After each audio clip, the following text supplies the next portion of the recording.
Vamos a comenzar con el primer interrogatorio realizado a Tomás Boldemocho. Usted rindió una entrevista con anterioridad, ¿verdad? Sí. Esa entrevista fue ante el Ministerio Público, ¿cierto? Cierto. En la entrevista se cuenta con su nombre, ¿verdad? Sí. Y también cuenta con su firma, ¿cierto? Cierto. Enfoquémonos en el día 25 de marzo del 2024. Usted estuvo todo el día en la mina, ¿verdad? Es verdad. Usted estuvo organizando el meeting todo el día, ¿cierto? Cierto. A las 11 de la noche usted fue a verificar que tuvieran suficiente gasolina para el generador, ¿cierto? Cierto. De esa forma ustedes mantendrían la protesta activa durante la madrugada, ¿cierto? Así es. Usted se percató que ya casi no tenían combustible para la noche, ¿verdad? Es verdad. Y usted decide ir a la gasolinera, ¿cierto? Sí. Usted fue hasta la estación de la gasolinera, ¿cierto? Sí. En ese momento dice usted que escuchó un fuerte ruido que venía de la mina, ¿verdad? Así es. Usted ya se encontraba en la gasolinera, ¿cierto? Cierto. Usted no cargó gasolina, ¿verdad? No cargué gasolina. Usted regresó a la mina, ¿cierto? Cierto. Usted se percata que había ocurrido una explosión, ¿cierto? Cierto. Usted recorrió la mina en su camioneta, ¿cierto? Así es. Menciona que en ese momento vio a Harold, ¿verdad? Sí, lo vi. Harold le dijo que buscara ayuda en el pueblo, ¿cierto? Así es. Refiere que regresó al pueblo, ¿cierto? Sí. Ok, en este momento vamos a cambiar de tema, señor Tomás. Derivado de la información que proporcionó anteriormente, refirió que en dicha entrevista habló de un meeting, ¿verdad? Sí, así es. Ese meeting fue afuera de la mina, ¿verdad? Así es. Ese meeting fue organizado por usted, ¿cierto? Sí, cierto.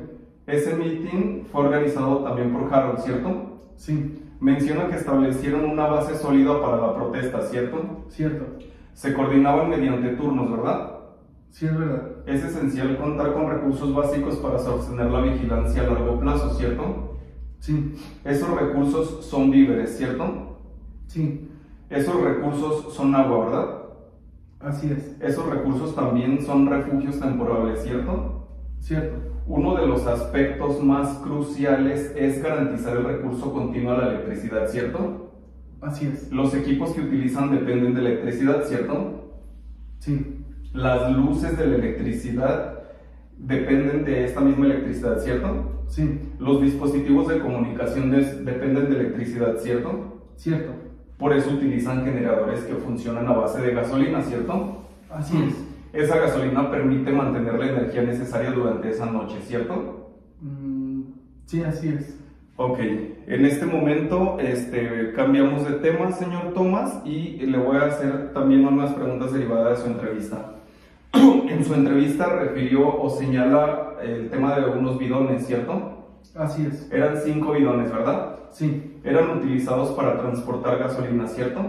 Cierto. La gasolina se usaba para los generadores, ¿verdad? Sí, así es. Los mismos los abastece con frecuencia, ¿verdad? Sí. Concentrémonos en el día de los hechos. Usted llevaba los bidones en la camioneta, ¿cierto? Así es. Específicamente en la batea, ¿cierto? Sí. ¿Llevaban contenido? Sí. Los mismos no tenían líquido, ¿verdad? Sí, no tenían líquido. Esos bidones no tenían gasolina, ¿verdad? No tenían gasolina. Los mismos se encontraban en la batea, ¿cierto? Sí, cierto. Esos bidones tenían olor a gasolina, ¿cierto? Cierto. Los mismos estaban tapados para que no olieran, ¿cierto? Cierto. Los mismos estaban cubiertos con una luna azul, ¿verdad? Sí, así es. La misma que se quitó al momento de la detención por parte de usted, ¿cierto? Cierto. Fue alguno de los indicios que le encontraron al momento de su detención, ¿cierto?